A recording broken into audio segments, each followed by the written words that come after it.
Vamos meditar num texto da palavra de Deus. Evangelho segundo escreveu João, capítulo de número 18.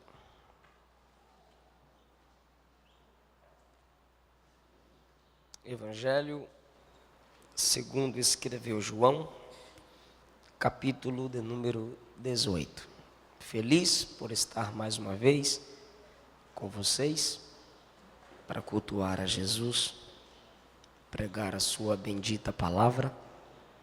Mais uma vez, eu e minha esposa somos gratos pela vida do pastor Valmir, toda a sua família, maravilhosa família. Muito obrigado, pastor, pela sua amizade, pelo seu carinho. Uma honra servi-los.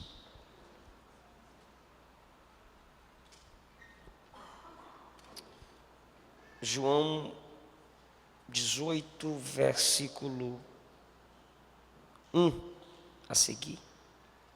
Tendo dito estas coisas, Jesus saiu com seus discípulos para o outro lado do arroio de Cedron, onde havia um horto, no qual entrou com seus discípulos.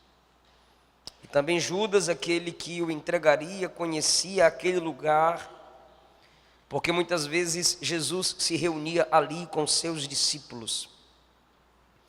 Então Judas, depois de ter recebido da corte uma companhia de soldados e os ministros dos príncipes, dos sacerdotes e dos fariseus, chegou ali com lanternas, tochas e armas. Jesus, porém, sabendo tudo o que lhe havia de suceder, adiantou-se e perguntou-lhes: a quem buscais? E responderam-lhe: a Jesus o Nazareno. E Jesus lhe disse: eu sou. E também estava com eles Judas, aquele que o traía.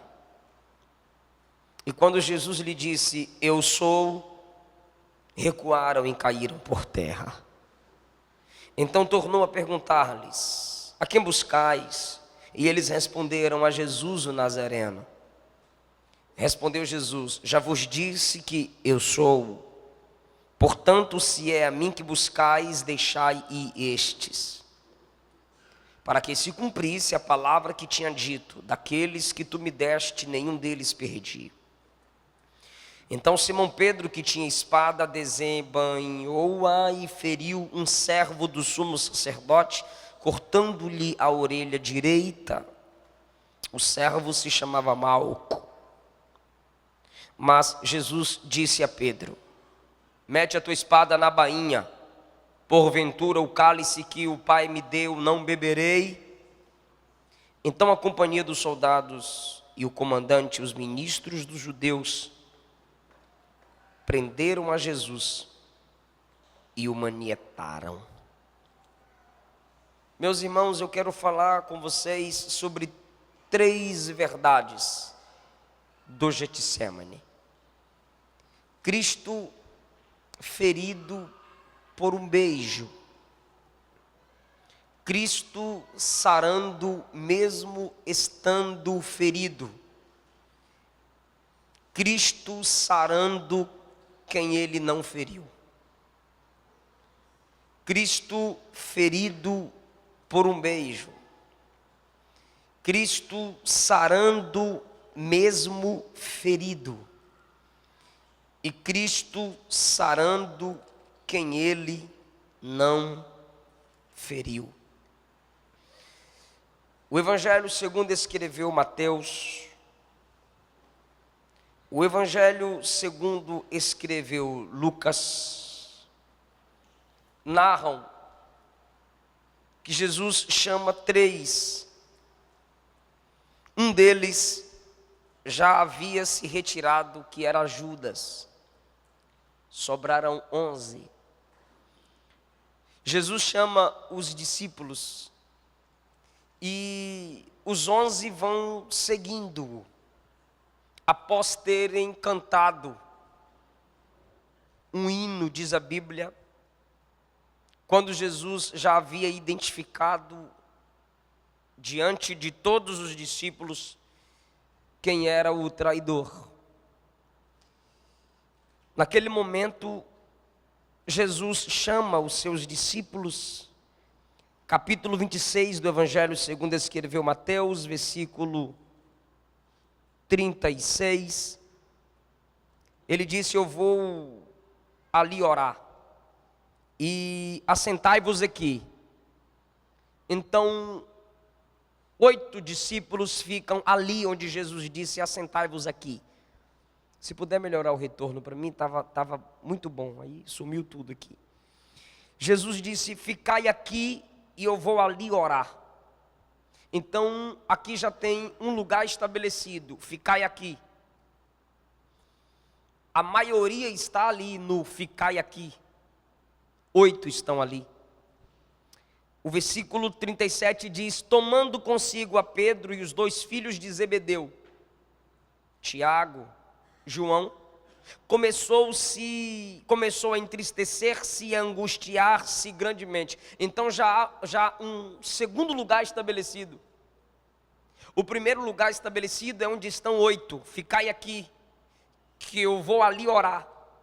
E quando ele está indo orar, ele chama 3, Pedro, Tiago e João, e diz: venham comigo, porque a minha alma está angustiada. Pedro, Tiago e João viram a pesca maravilhosa. Pedro, Tiago e João viram a ressurreição da filha de Jairo. Pedro, Tiago e João subiram com ele no Monte da Transfiguração. A palavra transfigurar significa mostrar o que é por dentro. Eles tiveram um vislumbre do Cristo glorificado além do véu da sua carne. Mas agora esses 3 são chamados para o momento de angústia do Senhor. Esses 3 são chamados para a intimidade da tristeza da alma de Cristo. Um segundo lugar é estabelecido, o lugar da angústia. O primeiro é onde se está a maioria, 8 ficaram ali. Esses 3 virão com Jesus a um segundo lugar. E ele lhes disse no versículo 38, ficai aqui, porque a minha alma está triste até a morte. Ficai aqui e vigiai comigo. 39, adiantando-se um pouco mais, há um terceiro lugar estabelecido. O primeiro lugar é onde está a maioria, 8. O segundo lugar é onde ele estabeleceu os 3. E disse: ficai aqui, vigiai comigo, orai comigo.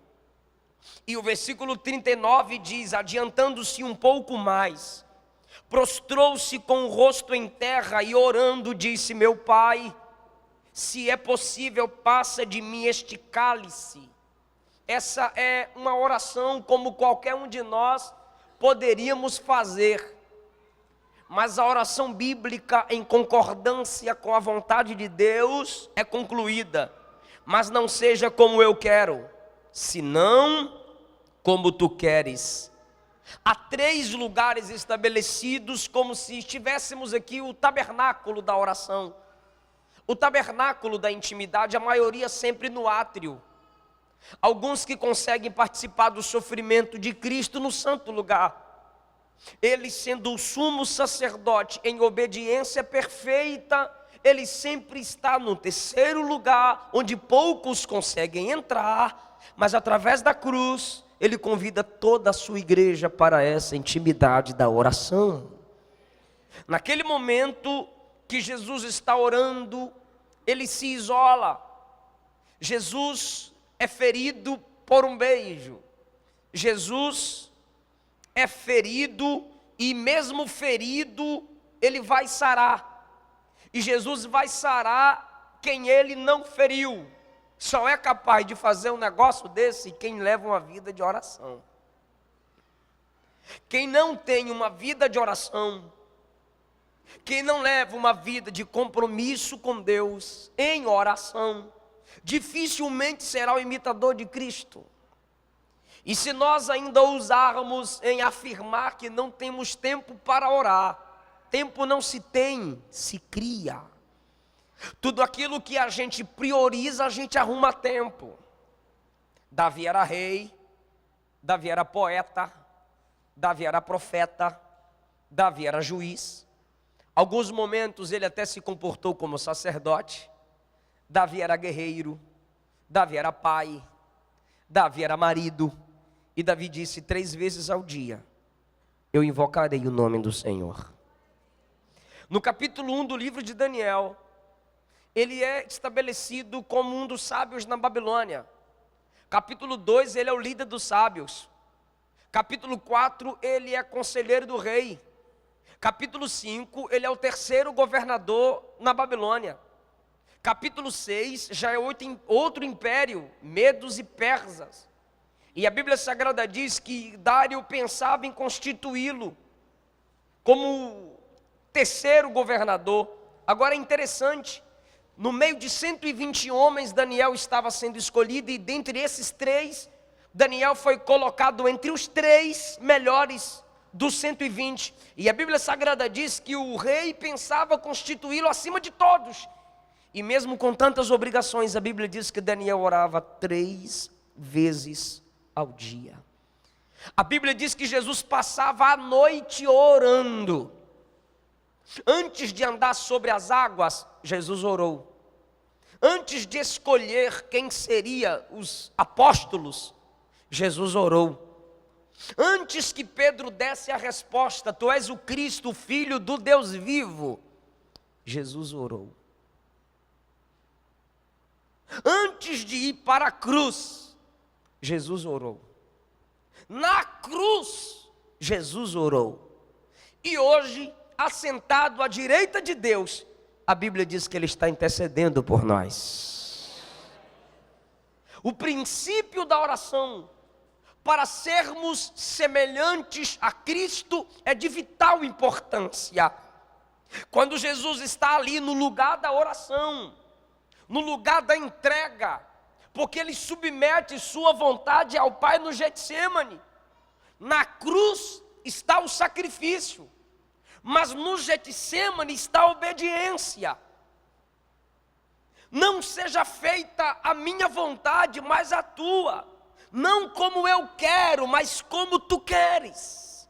Porque, como falamos hoje pela manhã, a intimidade é para descobrirmos a vontade de Deus e não impormos a Deus a nossa vontade.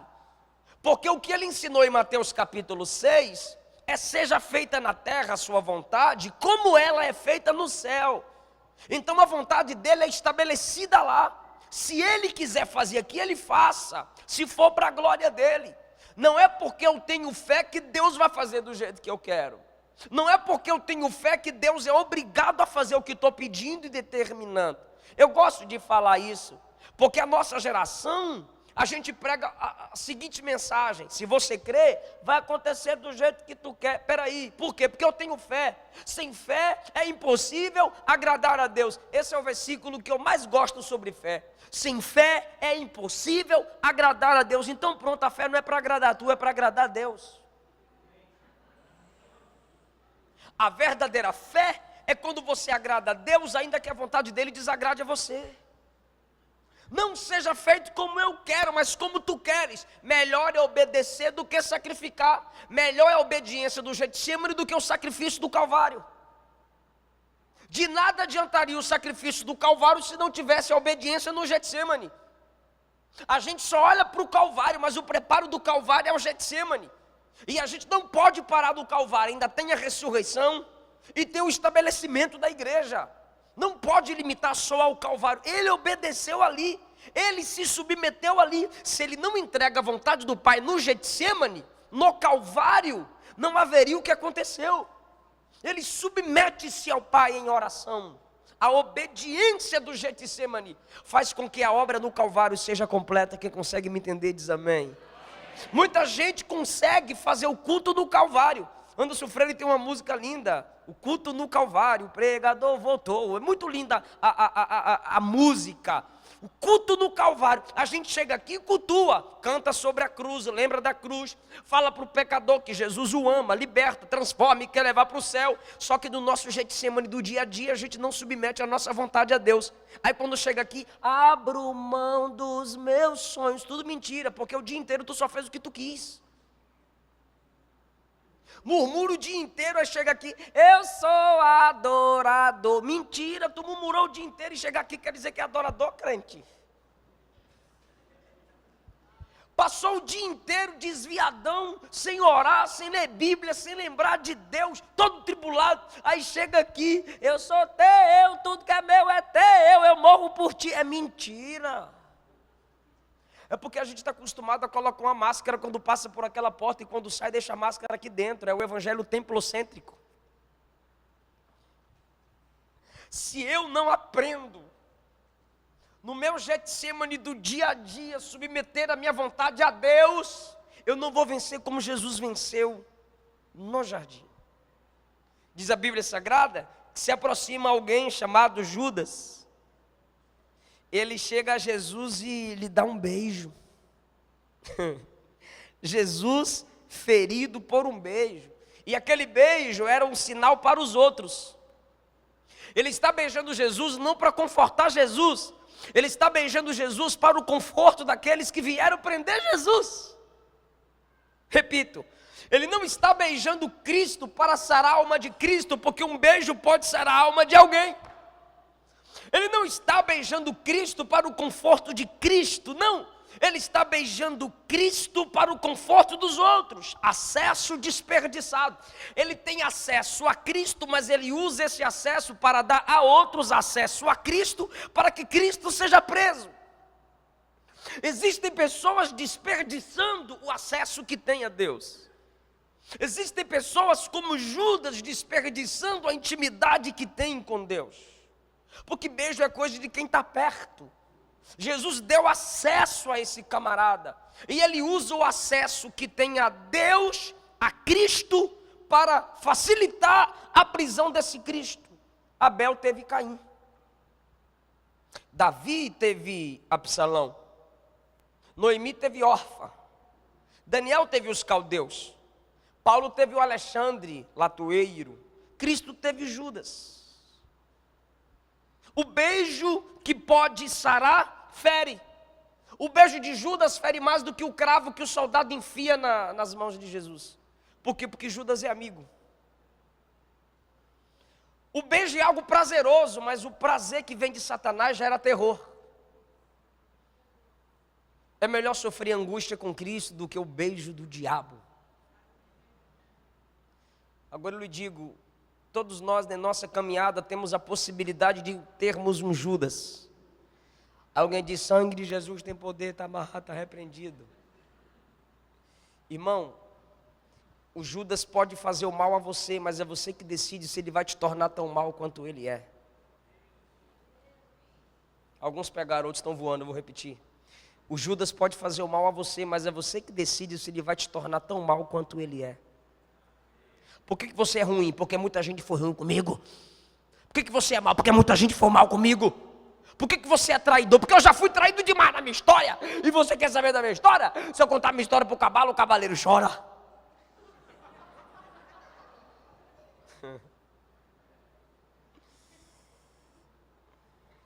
É melhor ser traído do que trair. E foi Jesus que escolheu Judas. E outra, pastor Valmir, Jesus orou a noite toda para escolher os apóstolos. Quando acabou de orar, Judas vem no pacote. Se Jesus ora a noite toda para escolher os camaradas e Judas vem no pacote, imagine nós que se empolga com um sorriso, com um terno, gravata ou Bíblia na mão. Mas Jesus não escolhe Judas por causa de Judas. Jesus escolhe Judas porque Jesus é Jesus. Você não vai mudar porque as pessoas são más.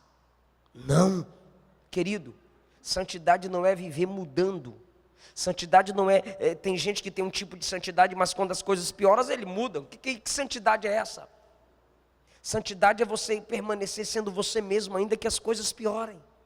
Não é simplesmente viver mudando, é permanecer quem é, ainda que as coisas, que as circunstâncias mudem. Você tem sua identidade em Deus. Foi traído por aquele a quem Ele deu confiança, a quem Ele deu liberdade, a quem Ele acreditou.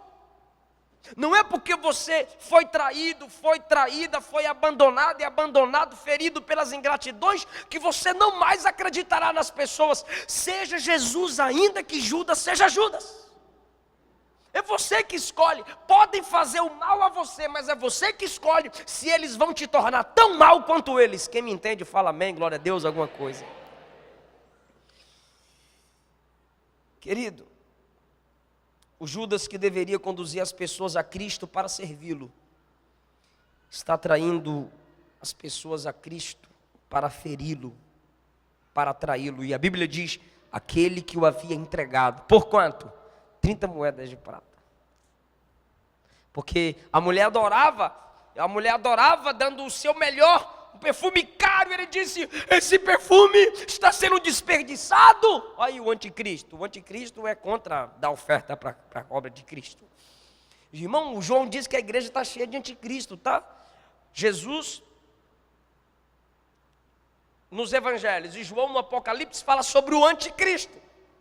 João também na sua primeira epístola fala sobre o anticristo. Daniel fala sobre o anticristo, mas tanto Jesus quanto João também falam sobre anticristos, no plural. Ser contra aquilo que glorifica o nome de Cristo, que faz com que o reino se desenvolva. É o que João diz, anticristos no meio de nós. Um anticristo ali no meio dos discípulos de Cristo diz, esse perfume aí é muito caro, isso vale 300 denários. Filho da mãe, o perfume vale 300, Jesus vale 30. E agora, Jesus é entregue por 30. Pelo Judas, que valoriza mais o perfume do que a própria pessoa de Cristo. Primeiro já passou Jesus ferido por um beijo. Por aquilo que conforta outros, Cristo foi ferido. Em segundo lugar, Cristo sara mesmo estando ferido. Porque o servo que Pedro fere a orelha, fere não, arranca. Foi ferido na orelha, fisicamente, mas é sabido de todos que a pior dor é aquela que está na alma. É a rejeição, é o desprezo, é a traição. Jesus está sendo prisioneiro, Jesus está sendo traído, Jesus está sendo trocado, Jesus sabe da angústia da alma e da dor que ainda vai sofrer no corpo, mas ele consegue parar para sarar alguém, mesmo estando ferido. Isso é para quem ora, isso é para quem é íntimo de Deus. Mesmo ferida, mesmo ferido, você consegue ter uma canção, você consegue ter um conselho, você consegue preparar uma mensagem, você consegue parar e dizer, eu vou orar por você. E na maioria das vezes, irmão, é quando Deus está nos esmagando como oliveiras, que temos mais óleo para sarar a ferida de outros. Getsemane significa prensa de azeite. Às vezes, Deus está te pressionando, te esmagando para alimentar a multidão. Jesus partiu o pão nesse momento aqui para sarar. Ele estava sendo esmagado pela dor da traição. Aquele que comia com ele, que andava com ele, que pregava com ele, e mesmo assim ele para servir, para curar um servo de um outro sacerdote. Sabe o que é que o Espírito Santo fala ao meu coração? É que o que Paulo disse, ele me lembra, sofremos para consolar.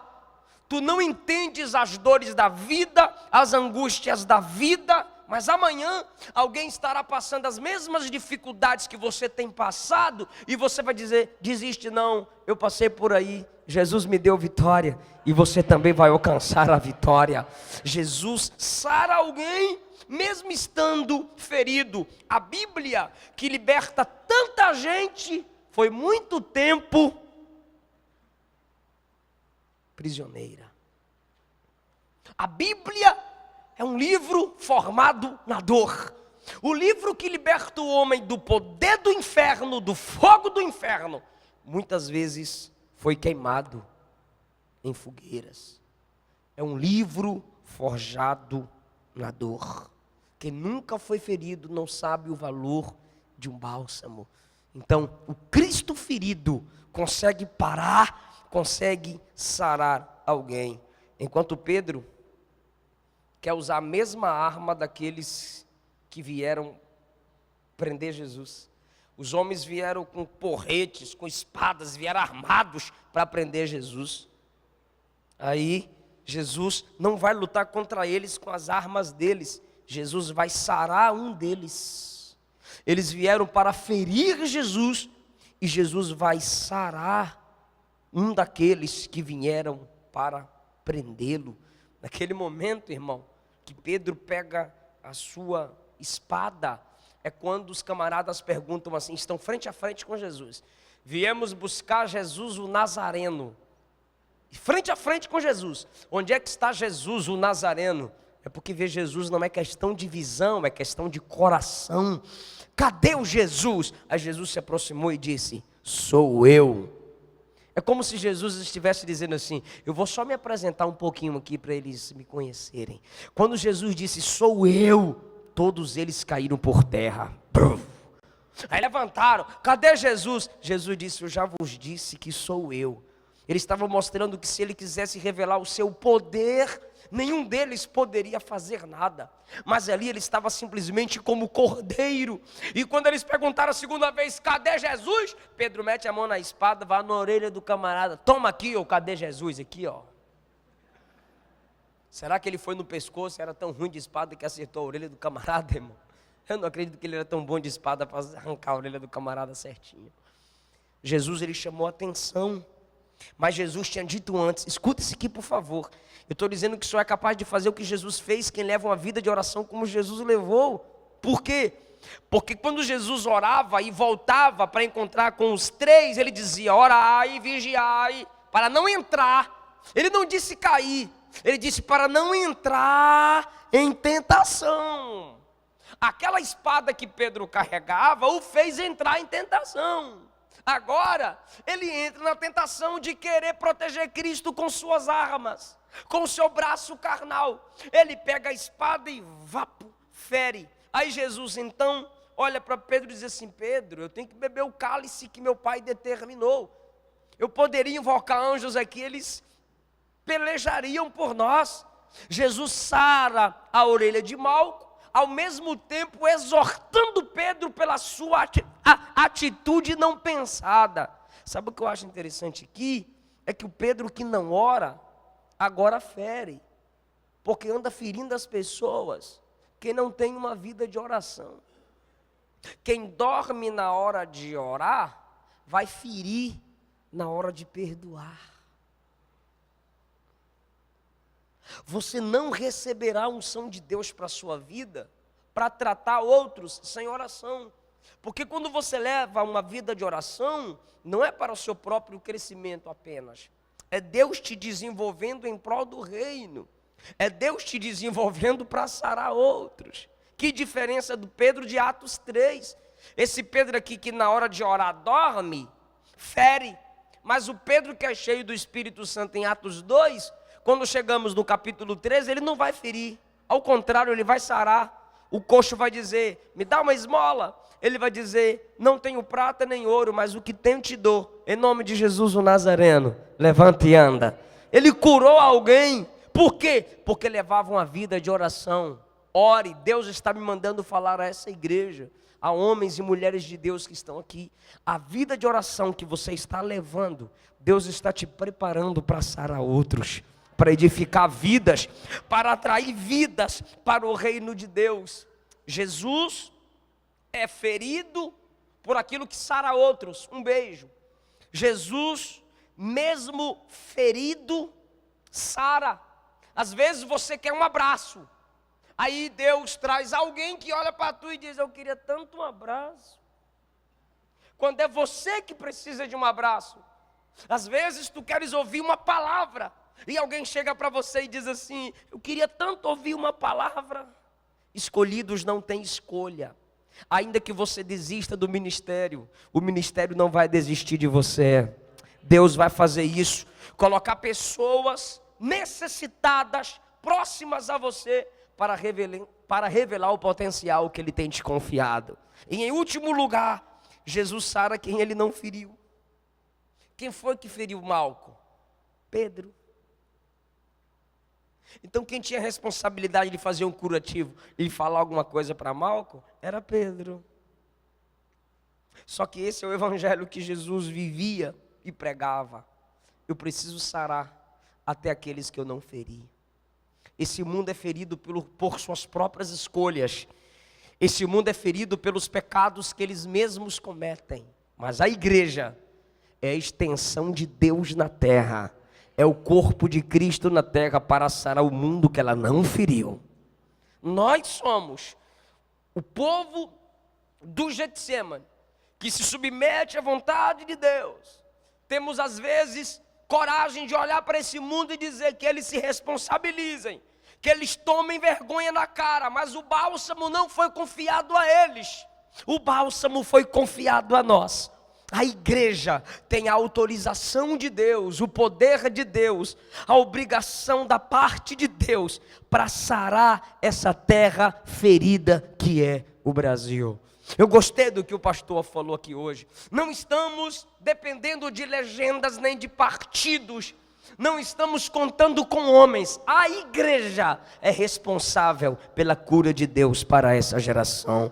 Se você estudar alguns livros da história do evangelho do protestantismo, onde eles chegaram, onde o evangelho chegava, o lugar prosperava. Sim, terreiros de macumba fechavam, bares fechavam, e vai acontecer no Brasil em nome de Jesus. Mais igrejas serão abertas. Por quê? Porque a igreja vai sarar aqueles que ela não feriu. Não foi Jesus que feriu mal. Lembra do bom samaritano? Roubaram, feriram o rapaz, deixaram ferido à beira do caminho. O sacerdote passou e disse: isso aí não é comigo. O levita, discípulo do sacerdote, passou e disse: isso aí não é para mim, eu não vou me envolver com isso.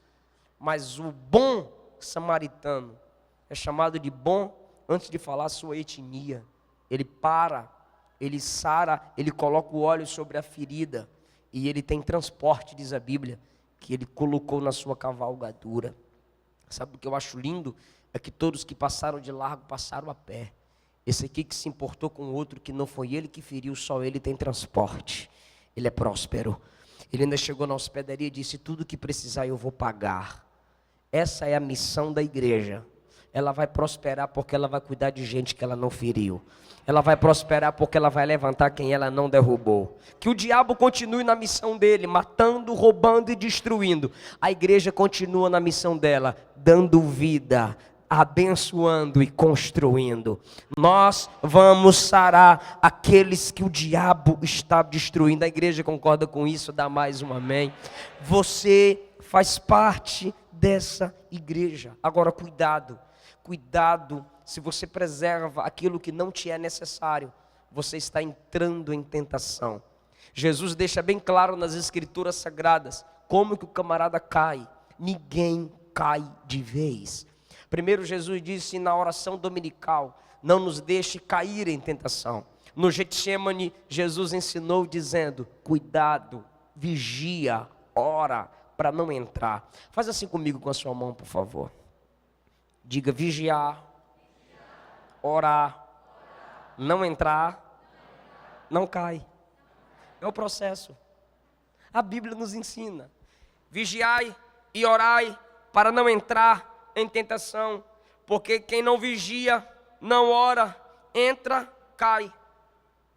Mas quem vigiar vai orar, quem orar não vai entrar, e quem não entrar não vai cair.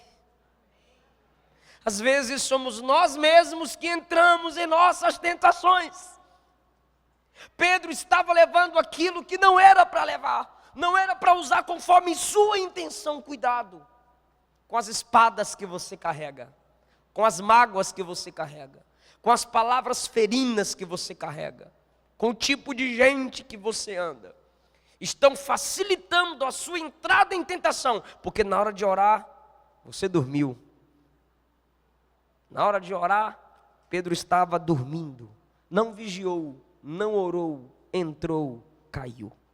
Povo de Deus, o Cristo do Getsêmani é o modelo para nós. Submeta a sua vontade a Deus. Intimidade com Deus é submeter-se à sua vontade. Você vai ser ferido, ou já foi, sempre, por pessoas próximas. Por quê? Porque só os próximos são capazes de nos ferir. Mas continue sendo você mesma. Não mude, porque as pessoas são piores ao seu redor. Jesus quer de você que você sare as pessoas, mesmo pessoas que você não feriu. E sare as pessoas, ainda que você esteja ferido, ainda que você esteja ferida, em nome de Jesus, porque é assim que o galardão de Deus vai se estabelecer sobre a sua vida.